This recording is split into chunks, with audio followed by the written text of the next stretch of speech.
Hi friends, మీకు Warangal Hunter రోడ్డుకి ఆ పేరు ఎలా వచ్చిందో తెలుసా? మనకి ఇండిపెండెన్స్ రాకముందు నిజాం కాలంలో పట్టుపల్లి, హంటర్ రోడ్, తామరగుట్ట, మామ్నూర్ ప్రాంతాల్లో దట్టమైన అడవులు, కొండలు, చెరువులతో నిండి ఉండేది. ఆఖరి నిజాం మీర్ ఉస్మాన్ అలీ ఖాన్ తన విలాసాల కోసం హంటింగ్ చేయడానికి హైదరాబాద్ నుంచి మామ్నూర్ ఎయిర్పోర్ట్కి తన సొంత విమానంలో వచ్చేవాడు.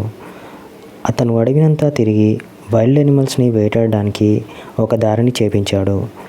అదే ఇప్పుడు మనందరికీ తెలిసిన హంటర్ రోడ్. హంటింగ్ చేయడానికి వాడాడు కాబట్టి హంటర్ రోడ్ అని పేరు వచ్చింది. అలాగే రావణాసుని వధించే ఉరుసుగుట్టపై శిథిలావస్థలో ఉన్న కట్టడం ఏమిటో తెలుసా? ఈ మీర్ ఉస్మాన్ అలీ ఖాన్ తన హంటింగ్ పూర్తి చేసుకొని విలాసవంతంగా గడిపి సేద తీరడానికి మరియు హంటింగ్ చేసిన జీవులను తినడానికి ఒక ఇల్లు కావాలి కదా, అదే ఇప్పుడు ఉరుసుగుట్టపై శిథిలావస్థలో ఉన్న కట్టడం. దీనికి హంటింగ్ హౌస్ అని పేరు వచ్చింది.